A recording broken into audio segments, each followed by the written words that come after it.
Beautiful family, good morning. This is ordained metaphysical minister Dr. Corbin reporting live. I want to thank you for taking the time yet again to rock with a good minister. Whether you're on your way to work, on your break, or you just got off the day and you're enjoying your time off. I know you see the title. I know you're going to have a lot of questions, and questions will be answered. The title says, Rama and the Conquering of the Black Race.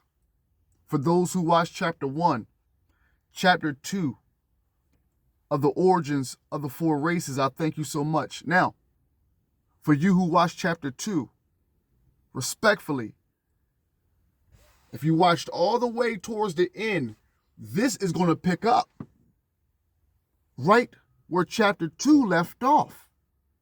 And if you truly watched the whole length of Chapter 2, then I know you are anticipating what's about to go down, and I got you. If you are familiar with Hinduism, even just a little bit, Rama, Vishnu, Krishna, and you're going to see here that Rama and Vishnu is a representation of like the same person.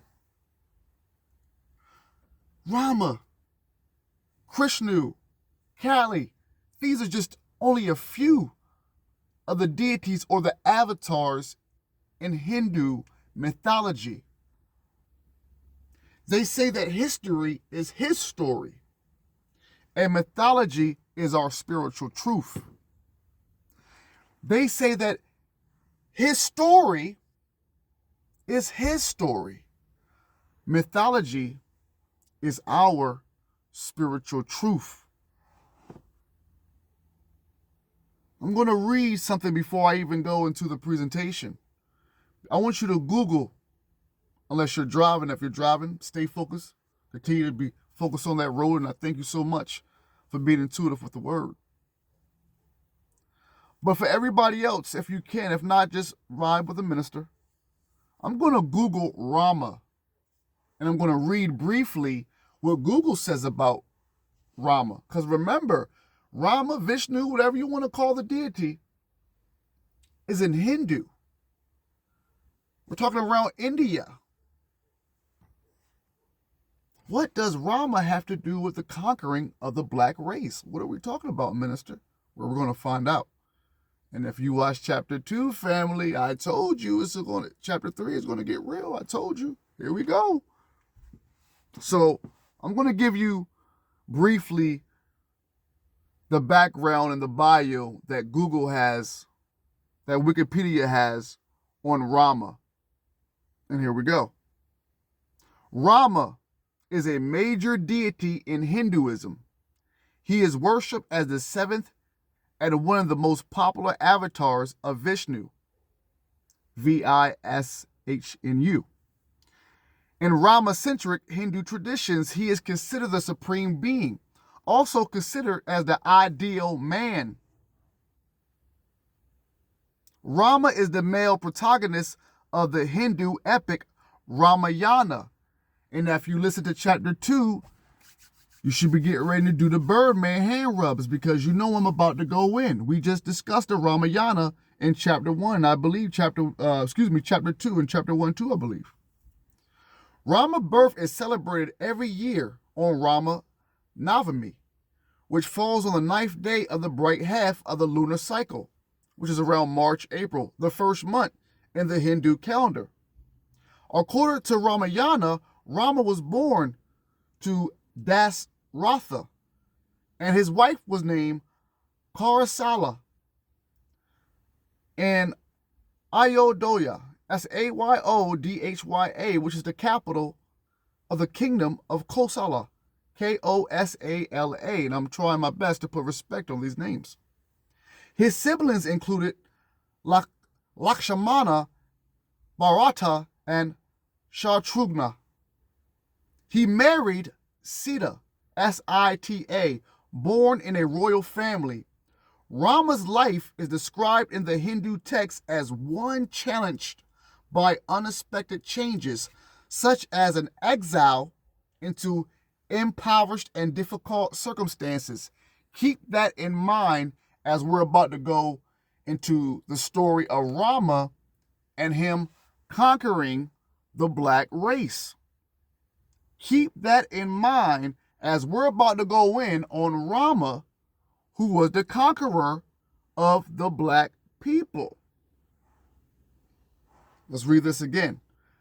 Born in a royal family, Rama's life is described in the Hindu text as one challenged by unexpected changes, such as an exile.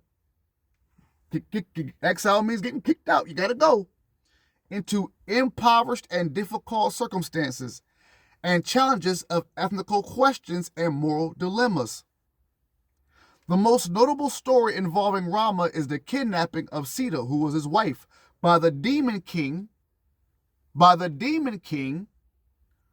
Ravana, followed by Rama and Lakshmana's journey to rescue her. And I'm just going to read it briefly more before we go into our presentation. Thank you for your patience. The life story of Rama, his wife Sita, and their companions allegorically discusses duties, rights, and social responsibilities of an individual. Keep this in mind because you are hearing, whether it's settled or not, you are hearing the cusp of what the minister is about to drop. Keep in mind of the title. I need you to keep in mind of the title and the subtle stuff that Wikipedia is saying. Keep in mind, listen very carefully. The life story of Rama, his wife Sita, and their companions allegorically discusses duties, rights, and social responsibilities of an individual. It illustrates Dharma and Dharmic living through model characters. And I'm about to end here because we're about to go into the presentation. Rama is especially important to Vaishnavism. He is the central figure of the ancient Hindu epic Ramayana, a text historically popular in the South Asian and Southeast Asian cultures. His ancient legends have attracted commentaries and extensive secondary literature and inspired performing arts. And I'm just going to stop there. This is what Wikipedia has on Rama, who can be found in the Hindu mythology. Remember, everybody in the Western civilization, especially America, United States, you're familiar with Christianity, Judaism, and Islam. But across the East, of course, is Buddha and Hinduism, which is a whole nother spiritual truth that most people on this side never got. So let's get ready to go into this presentation. I thank you for your patience. Welcome to the Cosmic Christ University. Tell a friend to tune in. Minister, I mean, all that is well, sir. But Rama and the conquering of the black race, whew, you ready?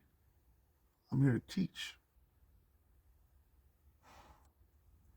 4,000 or 5,000 years before our era, 4,000 or 5,000 years before our era, dense forest still covered ancient Scythia.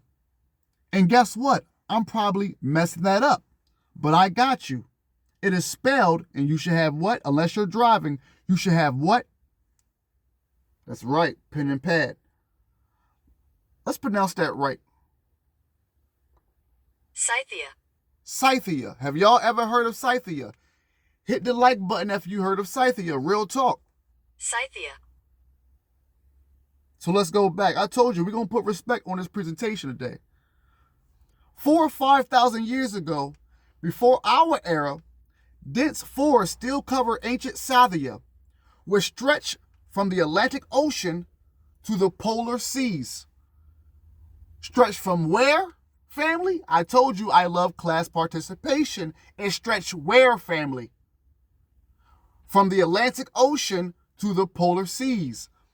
The blacks, the black race, melanated people, the blacks had called this continent which they had been spring into existence, which they had seen spring into existence, isle after isle. The wave-born land, that's what they call that. Minister, bring that right back. I sure will. I sure will. 4 or 5,000 years before our era, family, dense forests still covered ancient what? Scythia. Ancient Scythia, which stretched from the Atlantic Ocean to the polar seas. Keep that in mind. The black race had called this continent, which they had seen spring into existence, isle after isle. That means, Cindy Laufer, time after time. That means they were there that long to see progress after progress, which they called the wave-born land. And I quote, wave-born land. What a contrast it made with their white, sunburnt soil. What a contrast it made with their white, sunburnt soil. This green covered Europe. Europe. You can Google this on a map and see how it looks. With its deep bays and dreamy streams. We should be visualizing this. Use our visualization. Use our visualization. Our visualization. Use that. What a contrast it made with their white, sunburnt soil. This green covered Europe with its deep bays and dreamy streams, its sombre, S-O-M-B-R-E lakes, and its internal mist hovering above the mountainsides. You can still see you can still Google this type of vision today. In the untilled grassy plains, broad as the pampas, that's P-A-M-P-A-S, broad as the pampas could be heard scarcely anything but the cries of deer, the roaring of buffaloes, and the untamed galloping of great herds of wild horses as they sped by with flowing mane, M-A-N-E. The white man who lived in these forests was no longer the caveman. He could already call himself master of his land, for he had invented knives and hatchets of flint, bows and arrows, slings and nets.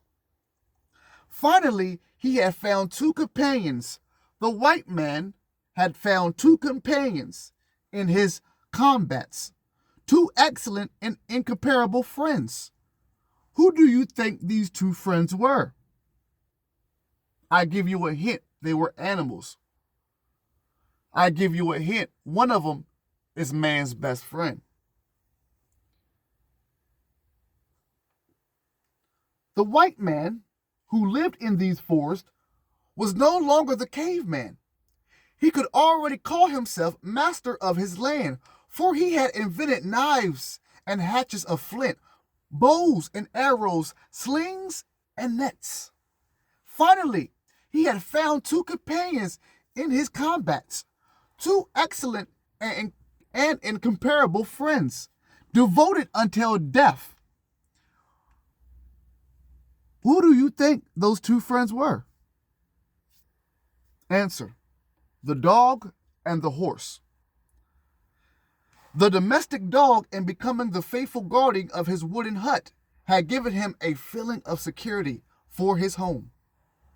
By taming the horse, he had conquered the earth. We're still talking about the white man. We're still talking about the white race. By taming the horse, he had conquered the earth, subjected the rest of the animal creation to his way, and become lord of space. Mounting their tawny, that's T-A-W-N-Y, horses, these red-headed men. What color was the hair? These red-haired men wheeled round and round like fiery flashes of lightning. They struck the earth, the bear, the wolf, and the Ural ox, that's U-R-E hyphen ox, and filled with terror the panther and the lion, which in those early days prowled about our forests. Now stop there. You remember in the beginning how far it says that Scythia stretched from Atlantic Ocean to the polar seas. Keep that in mind. Civilization had begun.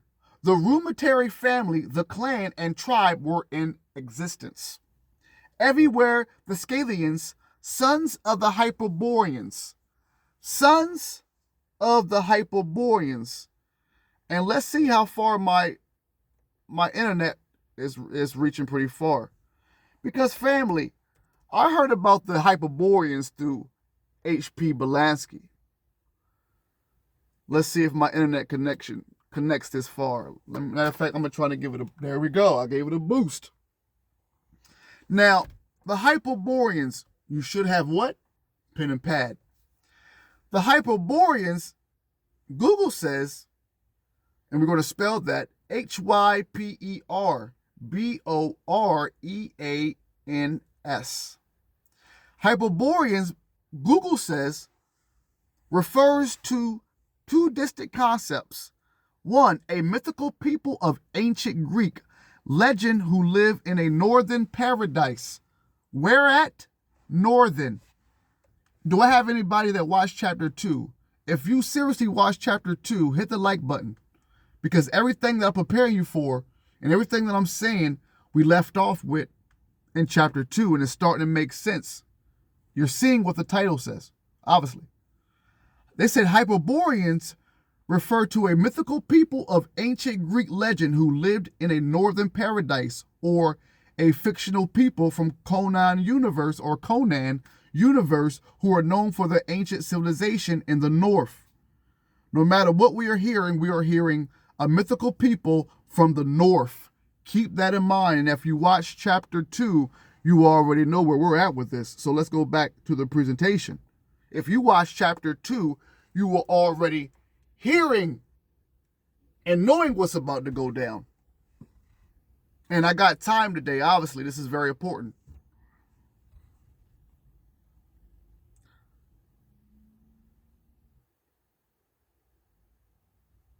Civilization had begun. The rudimentary family, the clan, and the tribe were in existence. Everywhere the Scythians who were what? Sons of the Hyperboreans, raised monstrous manners to their ancestors. When a chieftain, let's see what that word means. That's spelled Chieftain.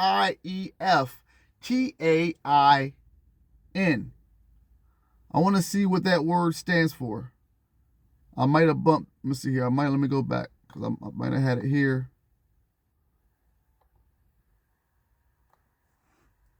Let's see what chieftain.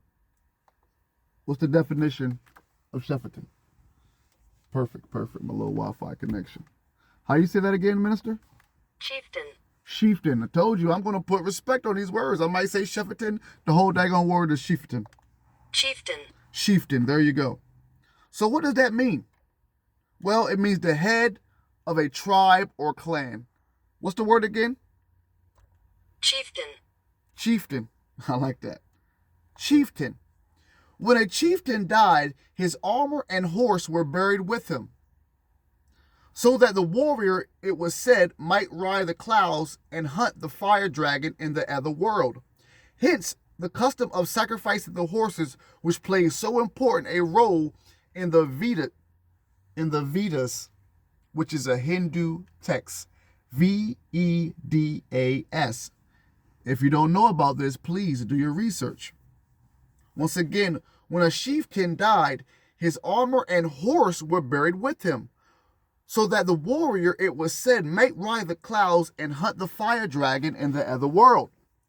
Hence the custom of sacrificing the horse, which plays so important a role in the Vedas, Vedas, and among Scandinavian races.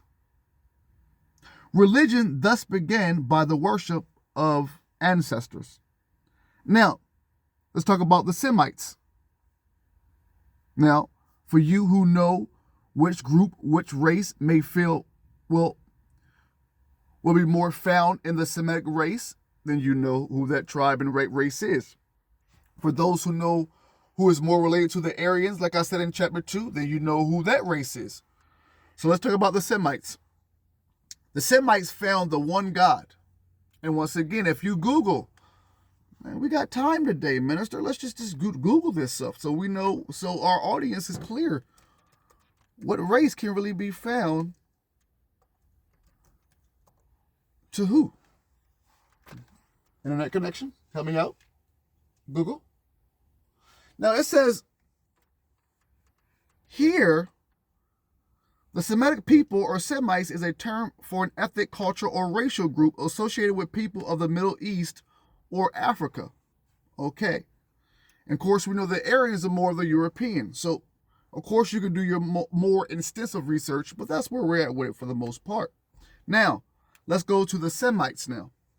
The Semites found the one God, the universal spirit, in the wilderness on top of the mountains, it says. The Semites, now that we have a clear idea between the black race and the white race, who falls on the Aryans and who falls on the Semites. Now, times have changed, so yes, it may be a little bit different, some may say, but for the most part, for the base of it all, Semites more connected to the melanated people, the Aryans more to the Europe and the white race. So let's read this again.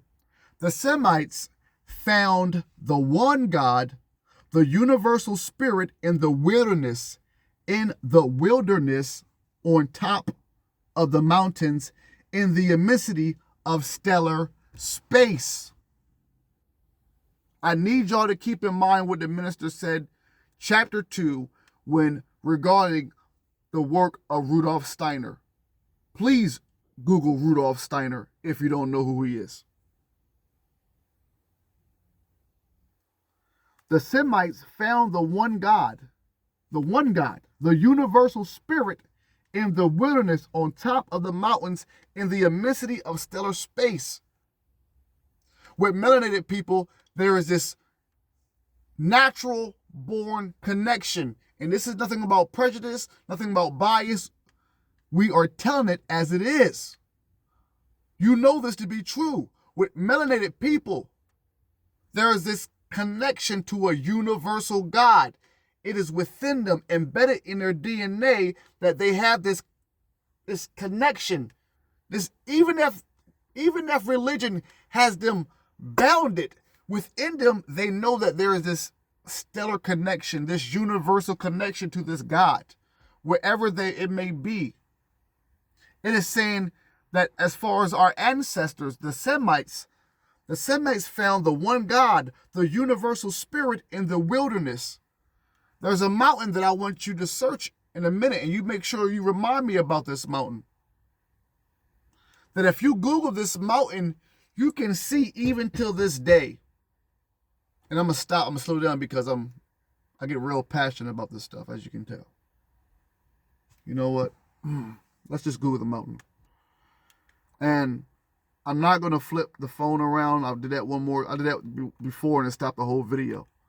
So unless you're driving and you got internet access, I want you to Google Mount Horeb.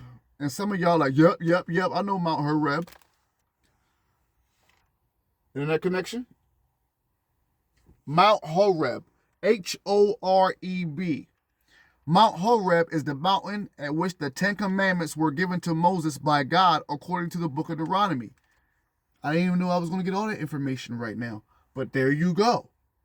Mount Horeb is the mountain at which the 10 Commandments were given to Moses by God according to the book of Deuteronomy in the Hebrew Bible. This is a real mountain.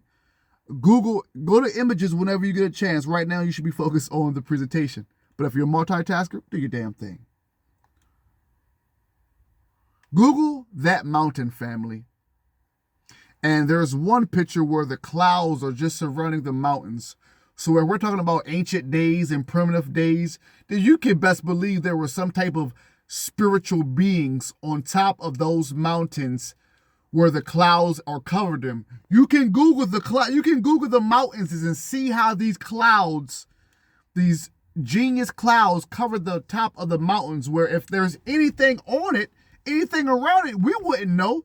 Not with our human eyes. There's no way that we can tell there's something behind those clouds. And I read things about Mount Horeb where there were certain beings that would throw stones and rocks down for anybody who used to climb it. So let's keep on going back to the presentation. Because I know, Minister, the title says Conquering of the Black Race. What's going on, Minister? That's a big claim. I know. Thank you for your patience. I said we got time today. We got time today. Let's read this again. The Semites found the one God, the universal spirit, in the wilderness, on top of the mountains, in the immensity of stellar space. The Scythians and the Celts, that's Celts, we're talking about the Celtics, found the gods, the multiple spirits, in the depth of their woods. Remember, black race, white race. Everybody want to talk about racism, and racism starts with slavery, the Atlantic slave trade, all this type of talk. No. It goes back to this and even before this, for those who love the Anunnaki talk. But let's focus on this right here now. White race, black race. Watch this. White family, black family. We have been doing this for, it just said 4,000 or 5,000, this part here, 4,000 or 5,000 years now. You got white people who can't stand black people. You got black people who can't stand white people. Two sides of the fence that are really one. If you watch chapter 2, you understand why I say that. It says that the black race, who are more on the Semite side, it says the black people, the melanated people, who are more on the Semite side, found their God, their one and only God, on the mountains, in the immensity of stellar space. What's that thing coming from? That says the spaceship coming? Atlas AI-3, something like that? People like my teachers, Dr. Delbert Blair, Brother Bobby Hemmett, Baba Phil Valentine's, they told you this stuff? Dr. John Henry Clark? Dr. Ben? And it says the Scythians and the Celts found their gods. Now we're talking plural. To my white family, listen up. We're going to have some humor. We're going to have some laughs, respectable laughs too, because we all can relate. This is them, this white people, black people. The way you act now is nothing new. You get this from your ancestors. There's nothing new under the sun. A lot of what we call sin is really from the ancestors. It's just a fog of just primordial mishaps and F-ups that we are now getting the short end of the stick of. And now, at the same time now, I'm just talking about in the wrap-up of the 21st century, as far as the age of Aquarius, as far as quantum world. Now we have the time now to learn from the mistakes because of our higher consciousness and do it better. But what we have been doing is what I'm saying is nothing new. And you're reading this. Now, the Semites had their one God, but the Scythians and the Celts found their gods, plural, the multiple spirits in the depths of the woods, in the depths of their woods. There they heard voices and obtained the first faint glimpses of the invisible vision of the beyond. This is the reason the forests, depths, whether terrifying or enchanting, have remained dear to the white race. My white family, I promise you, this book is early 1900s, maybe 1908. I've told you many times as a teacher, an ordained metaphysical minister, doctor in metaphysics, that I have no problem giving you this information. If you hit the comment section and say, yo, I want this book for face value, or I just want to research myself, damn right. You leave in a comment, you let me know. Because if you're really about this spiritual life, that's why I asked. So you say you're spiritual, huh? Then can you take information like this, or you call it cap? Now you can't call it cap because this is ancient initiate knowledge. And I can give you the book at any time. So far you asked for it. But what I'm saying respectfully, black people, melanated people, white people, the way you act now towards yourself and each other is nothing new. As you are reading, your ancestors did the same stuff. Now let me read this again in its entirety. And we're going to stop and we're going to have some humor with this as well. We're going to make light of the situation because this is a heavy topic. But like I said, we are family. If we can come together, we can end racism right now. We can have a whole class on this video right now. The Semites found the one God, the universal spirit in the wilderness on top of the mountains in the immensity of stellar space. Now the Scalians, Scythians, and the Celts, Celts, found the gods, that is plural, more than one now, the multiple spirits in the depths of their woods. There they heard voices and obtained the first faint, Faint, glimpses of the invisible vision of the beyond. To my white family, I love y'all. Listen to this. This is the reason for anybody who ever watched a horror movie and always wonder why white people always go in the woods at nighttime, knowing that something very mysterious and suspicious is going on in those woods. And while black people say, I wish I would do something like that. Now we have an answer, a legit answer to that question respectfully.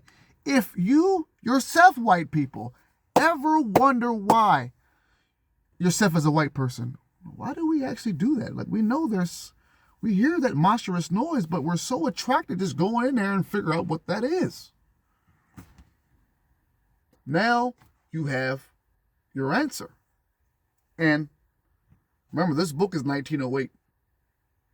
This is initiate. You now, if you want to tell somebody about this, even share this video or tell them to come, tune in, subscribe, or sign up to the university. And this is now their home, their family. This is information is yours anyway. We're in the age of Aquarius, the return of the Magna, the Magna, the Magna Mater, the Great Mater, the Great Mother. It says, this is the reason the force, the deaths, whether terrifying or enchanting, have remained dear to the white race. This is why white people do not mind when some scary stuff is going down to go in those woods anyway, because they hear the voices. Those voices, biologically, DNA-wise, it is in their DNA to respond to the spiritual voices in the woods, in the forest. We're not making this up. This might be a world premiere, but this is why you need to be in tune to the Cosmic Christ University, which is the home of the esoteric, which means hidden knowledge, and the metaphysical knowledge. Meta just means higher or beyond. Metaphysics.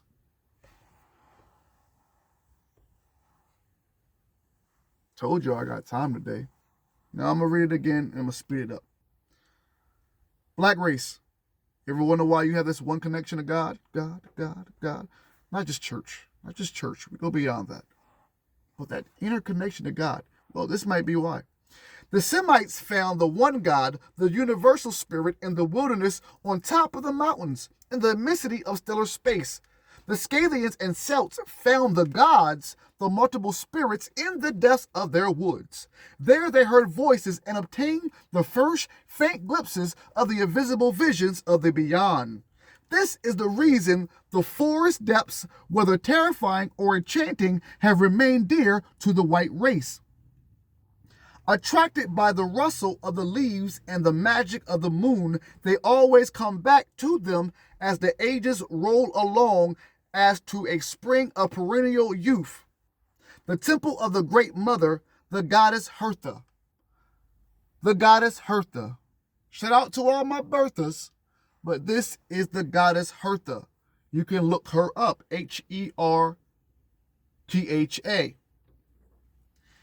In them slumber their gods and loves their long lost mysteries. Let's stop there. To my white family. To my white family, I told everybody, no matter what your race is, in chapter 2, that we can end racism in these videos, or we can start a whole racial war, just like 4,000 years ago. Didn't I say that? Hit the like button if you remember me saying that on chapter 2 if you watched it. I think about the Cinderella, the Snow White stories. I think about the Disney shows. And this makes sense. I think about Disney in itself. Disney, Walt Disney, the people in Disney, Pixar, whatever you want to call that, knows this stuff about white people, about the white race. Think about all these Disney movies and enchanting movies. Hell, didn't they have a kid's show or a teen show about the enchanting? And as we're about to read in, I know, guys, we might have to do a part 2, maybe not, because I know we ain't even talked about Rama yet or the conquering of the black race. But this title is called the Origins. So even if I gotta do a part 2, you are getting the Origins, and I'm not probably gonna do a part 2 because my family, the ones who love this, they're gonna watch an hour. So yeah, we still got a whole 30 something. So we got time today. So we understand now why the white race have this attraction, this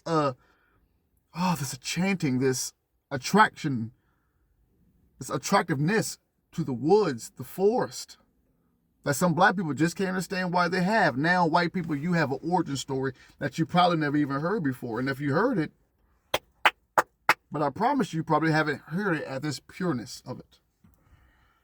And once again, white people, if you want this book, let me know. I got you. It was in the 1900s, early 1900s. In them, the white race, in them slumber. You think of slumber, you think of what? Sleep, right? In them slumber their gods and loves their long lost mysteries. White people, white family, my white brothers and sisters. You see more and more the Conor McGregors, who is what? Irish, right? And we're talking about the Celts, right? Is it the brother Conor McGregor Irish, right? You see, out of nowhere, you see Jake Paul, you see these brothers, white brothers, who are like,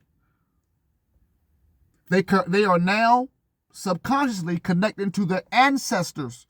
The Viking look, all this. It says right here, in them, in the white race, slumber their gods, without them knowing about it. In chapter 2, we talked about the white people and how the white people were taught by the black people how to write. But then after this inner knowing of their self, this racial pride that formed in them that was already within them through their ancestors, they switched it up and went right to left, if you watch chapter 2. So let's keep going.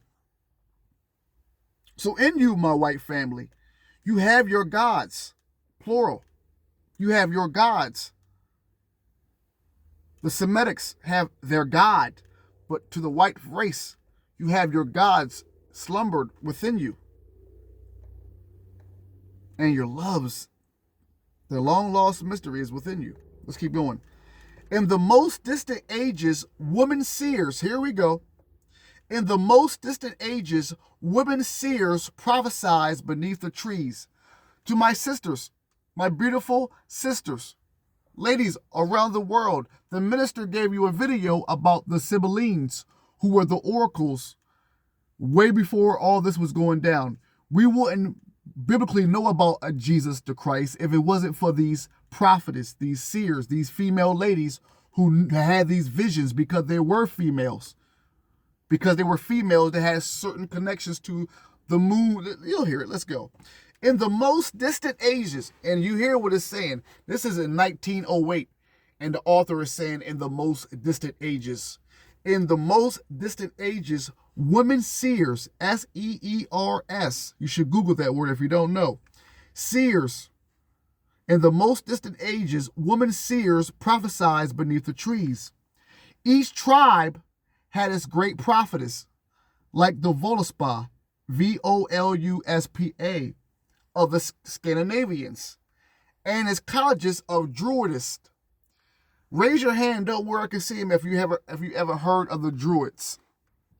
The reason, and obviously we're talking about the black race and the white race. How many of y'all watch Sinners by a raise of hands?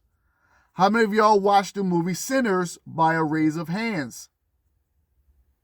Remember in the movie Sinners, I can't think of the guy's name. You know the guy. You can leave it on the comments if you want to. The white guy, who was the Irish guy. His whole thing was that he wasn't really trying to be the op of the blacks.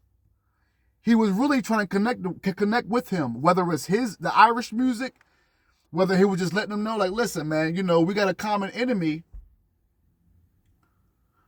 There has always been that connection with the black race and the Celtics, the Irish. And when we talk about the Druids, that's exactly what we're talking about. So let's read this again. In the most distant ages, women seers prophesied beneath the trees. Each tribe had its great prophetess, like the Voluspa of the Scandinavians, and its college of Druidists. Female Druidists. Female Druids. Female Druids, Druidesses.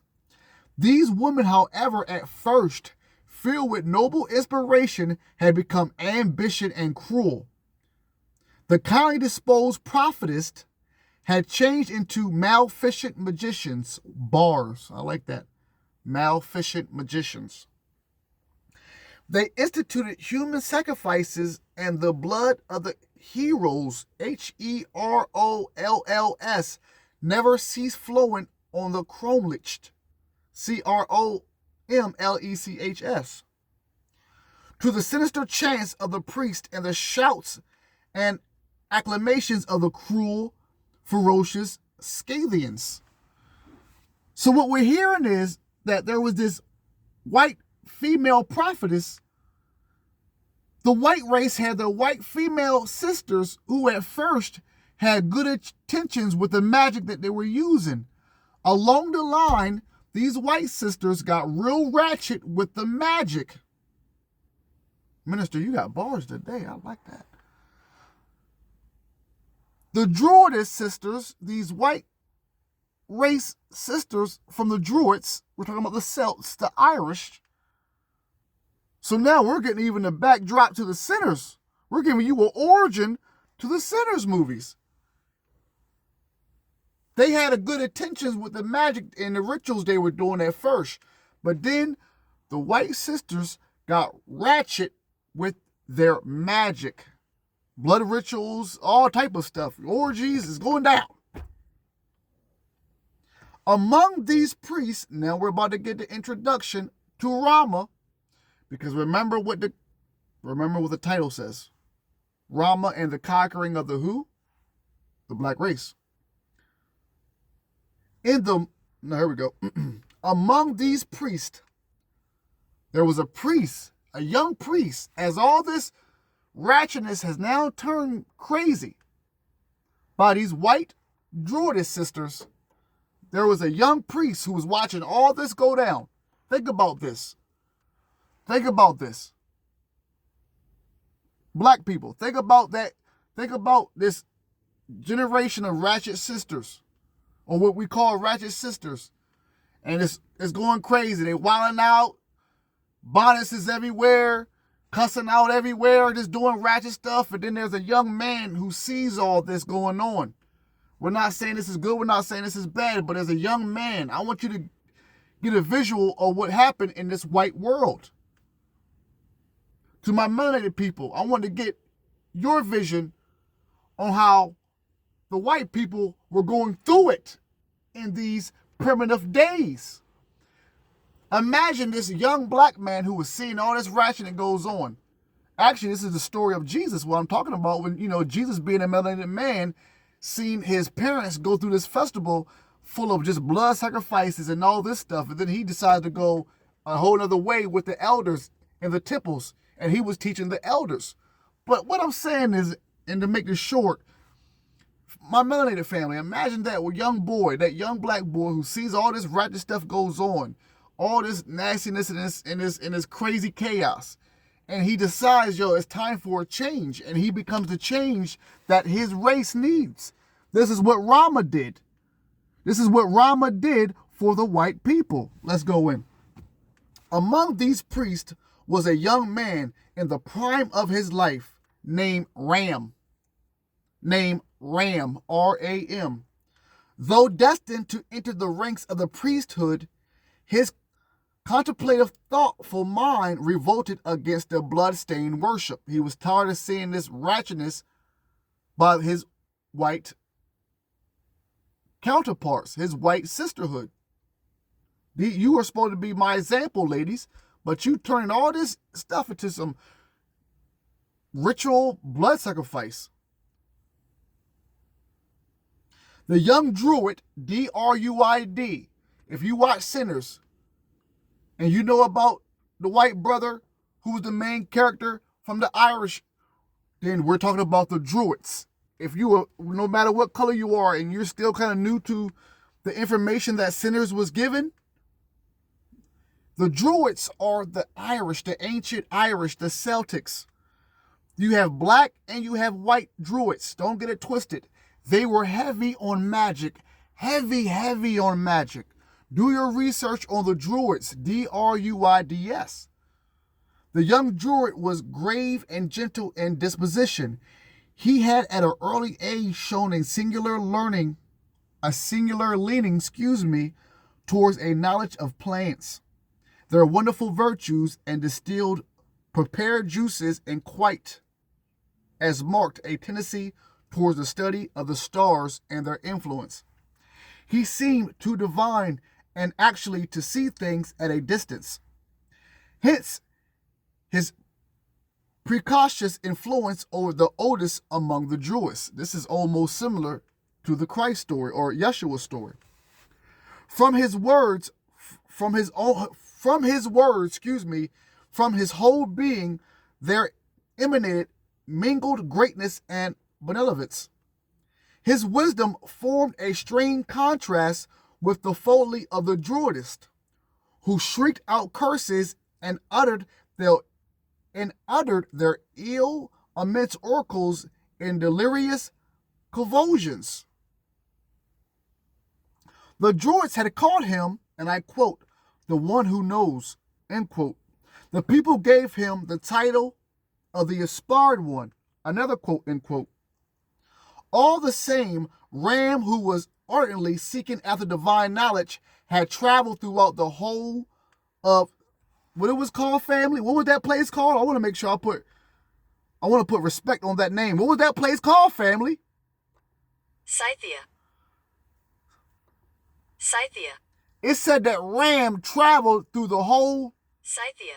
Now, if you watch the beginning of this presentation, I said that Scythia stretched from the Atlantic Ocean to where?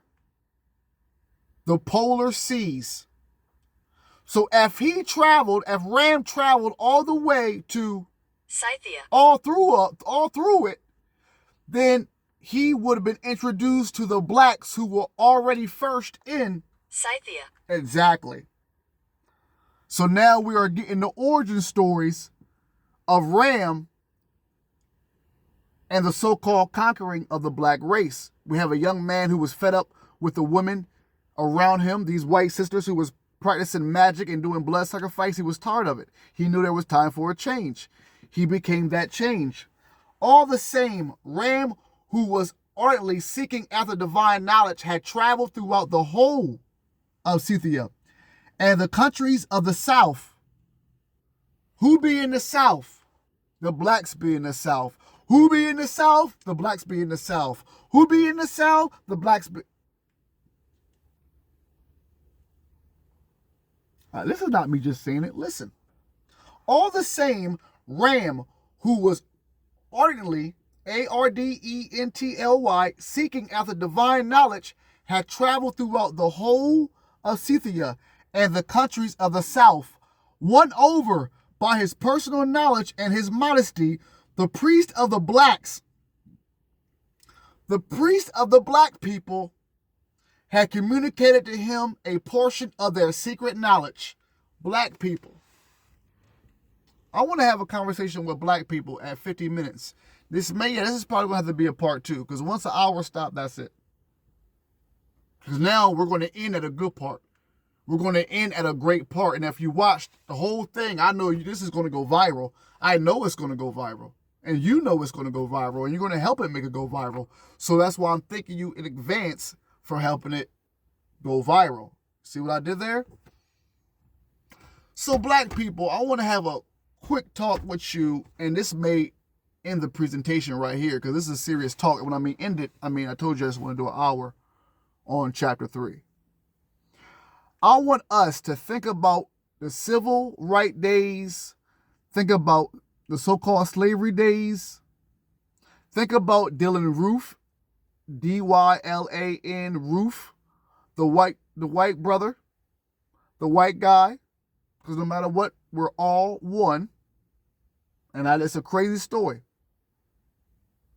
Dylan Roof was the white brother.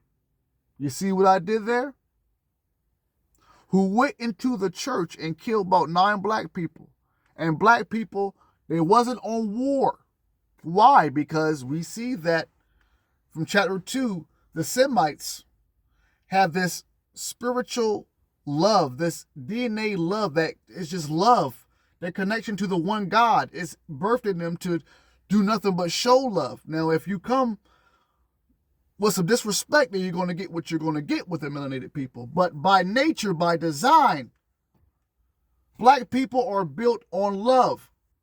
If you watch chapter 1 or chapter 2, we talked about the Orgins and how they were more of just conquerors and in the advancement of the terrestrial and super terrestrial evolution, about individualism.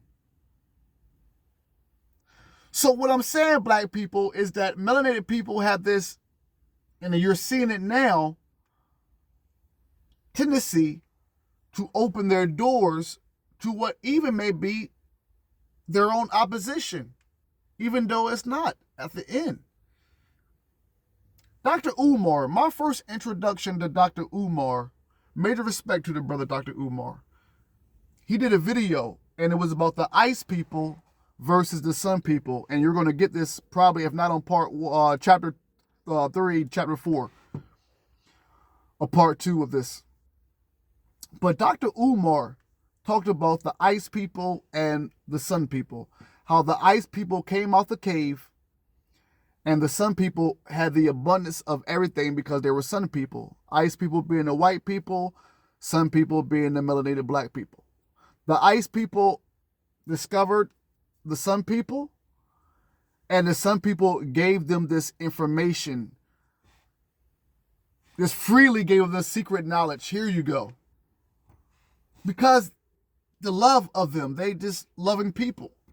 Well, the ice people, remember, they spent their life in cold caves where it was hard for them to get food because of the climate. They were on savage time, naturally. So, yeah, it probably was some type of thank yous in there, kind of, maybe. Okay, I appreciate it. But by nature, it is saying that the white race, the Aryan race, by nature, by their nature, remember, there's 2 different aspects of the whole.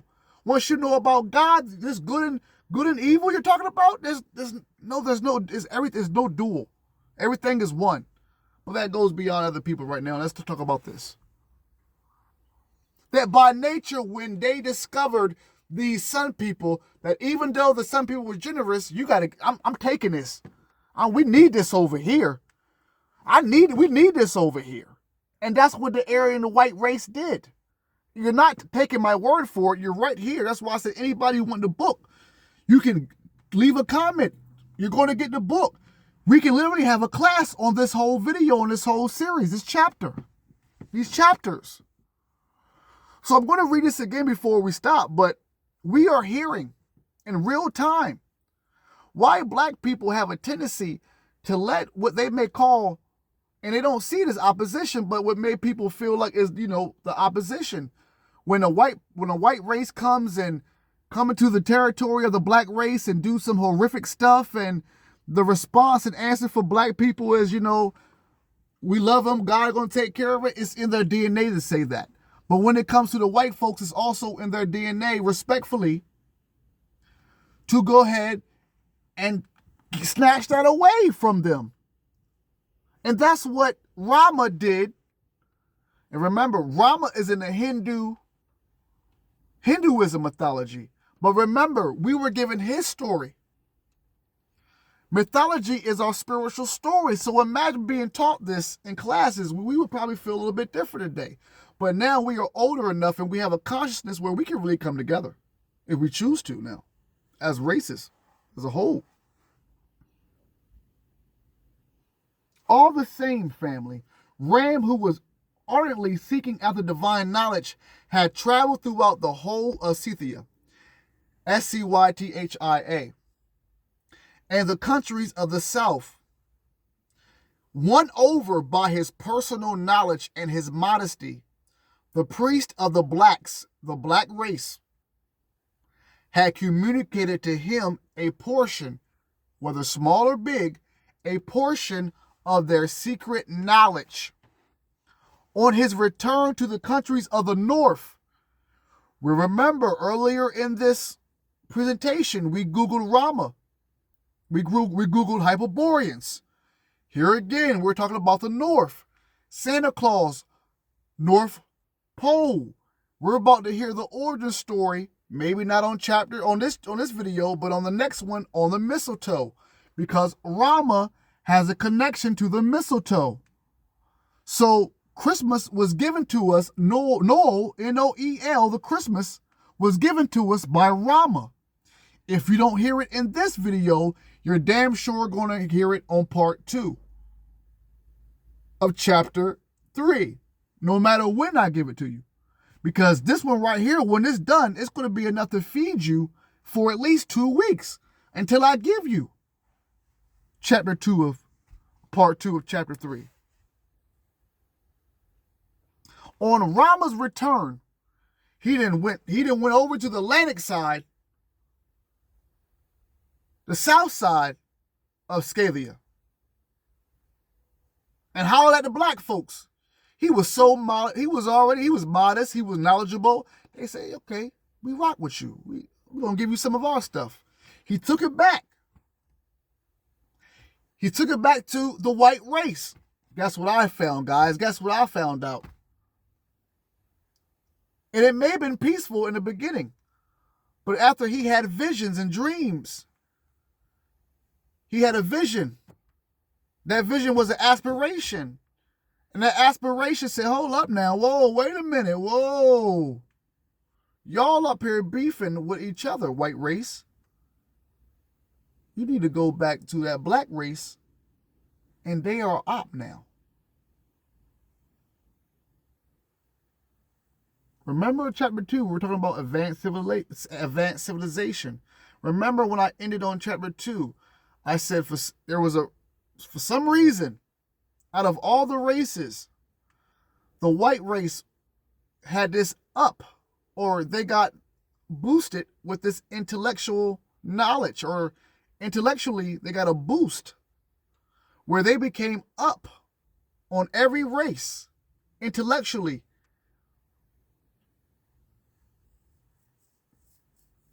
And it said on chapter 2 that natural science couldn't even describe how that happened. It was divine intervention. So if you watched my videos and you are my elite and light ones, that's what I used to call my subscribers, my family back in the day when I had when it was the Darius Corbin Mystery School. You can watch my video I did called Galactic Racism.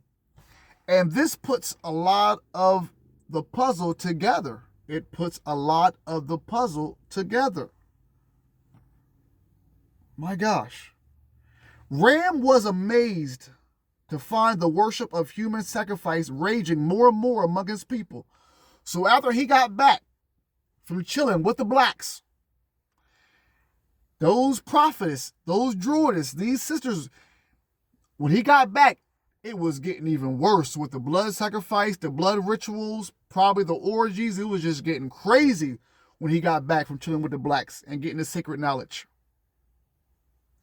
Ram was amazed to find the worship of human sacrifice raging more and more among his people. He saw that this meant the ruin of his race.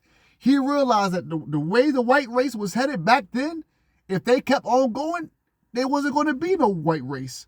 They were already the last race to be created in the first place. But the way they were going, they was about to get wiped out. So Rama had to make a move. He saw that this meant the ruin of his race. But how was he to combat a custom kept alive by the pride of the Druidists, the ambition of the Druids, and the superstition of the people? Then another plague fell upon the whites, in which Ram believed he saw punishment from the heaven falling on the sacrilegious cult. From their incursions, do you guys know what incursions is? And I'm going to end this in about 5 more minutes, and we're going to end here. Do you know what incursion means? Well, that's why, Minister, did you backspace on that one too? Incursions. I had that word up here, but we're going to search it up. But some of you already know what it means. Incursion. Wi-Fi, do your thing. Incursion. How you say that name? How do we say it, Google? Incursion. Thank you so much. Mama Maybach music. Incursion. Incursion means an invasion or attack, especially a sudden one. And this is where we're going to end chapter 3, part 1 of Rama, who is the Hindu avatar, as told by Google, and the conquering of the black race. We're going to end here. Now we hear that Incursion means an invasion or attack, especially a sudden and brief one. So Incursion. Now the white people call it a disease. They call it a plague. But how did they catch their plague? They caught their plague because they went over there to the blacks. They went over there to the blacks with a incursion. So the whites were on their own side. But then they went to the black side with an incursion, which means an invasion. An invasion or an attack, a sudden or brief one. So they went over there to attack the blacks. I mean, my rhyming game has been on point today, guys. You got to hit the like button for that, if nothing else. Then another plague fell upon the whites, in which Ram believed he saw punishment from heaven falling on the sacrilegious cult. From their incursions into the countries of the South and their contact with the blacks, the whites had brought back a terrible disease, a kind of pestilence. It tainted and poisoned the blood, the very fountain of life. Black people, what in the world do we, not we, but what? I want to stop at like an hour and 10. What the hell happened? What did melanated people, what did y'all do to the white people back then? See, this is why I say that racism is everywhere. We don't, as a people, we never really knew why the blacks hate the blacks. Why the blacks, blacks definitely hate blacks. Why the whites hate the blacks and the blacks hate the white. Mostly in response. Obviously in a response to the whites hating the blacks, but whatever. And like I said in chapter 2 or chapter 1, there is almost a hidden bloodline to the white people in Asia, or the white people in Asia or India area, right? Persia area. Now we know why. When you connect Hinduism with Rama. Rama, who supposedly conquered the black people. We can now see that Asian and white connection, especially after Pearl Harbor. They probably got like, yo, listen, we know we bombed y'all at Pearl Harbor, but listen, you guys are not our op. Mythology says we have a bigger op, and that's the black people. That's not what they said, probably, maybe, but I told you I want to kind of give a little humor to this, with so much seriousness being said in this presentation, so much truth. Black people, what happened? What did y'all, what ancestors, we gotta ask the ancestors, what did they do to get, what poison was it? Jeez. So the white race, from their incursion, that means they went over there to attack the blacks. Pretty sure. Now, if you heard what I said about Rama and his wife, remember Rama, it said Rama's wife Sita got kidnapped by a demon king. Was that demon a black person? That's a question. From their incursion into the countries of the South and their contact with the black people, the white race had brought back a terrible disease, a kind of pestilence. It tainted and poisoned the blood, the very fountain of life. The whole body became covered with black spots, and the breath foul and tainted. The limbs swollen and eaten away with ulcers, lost their wonted shape, and the sick man expired in terrible agony. Both the breath of the living and the odor of the dead helped to propagate the plague.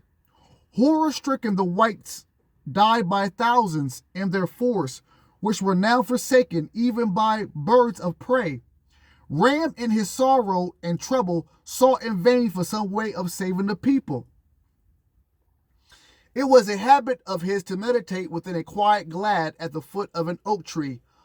One evening, after reflecting for a long time on the evils befalling his race, he fell asleep at the foot of the tree. In his slumber, he seemed to hear a loud voice calling him by name, and he imagined that he awoke. Then he saw standing before him a man of majestic build, clothed like himself with the white robe of the Druids. He was carrying a wand, round which a serpent was entwined. Astonished, Ram was on the point of asking the stranger what this meant, when the latter, taking him by the hand, raised him to the feet and showed him a beautiful branch of mistletoe on the very tree at whose foot he had been sleeping. We're going to stop there. Because you guys about to hear the origins of the mistletoe too. The origins of Christmas. And here's a hint. The mistletoe doesn't come from Earth. And a lot of you heard that the mistletoe doesn't originate from Earth. So, we're going to end this. So, Ram became the leader of the white race. Hindu mythology, Christianity, I didn't hear this. TikTok, never heard this before. Black people, how you feel? White people, you okay? To my red race, who ran Atlantis. Melanated people, you got connections in Lemuria. To my yellow race, respectfully, my Asian family, your connection with the white race is obvious. We're all family. We should do more extensive research and not just let history tell his story, but understand that mythology in all countries all over the world are our spiritual truths. So till next time, family, you make sure that you tell a friend to tell a friend to tune in to one of the greatest universities of our earthly existence, which is the Cosmic Christ University, the home of the esoteric, everything that your churches, everything that the educational system do not want to tell you.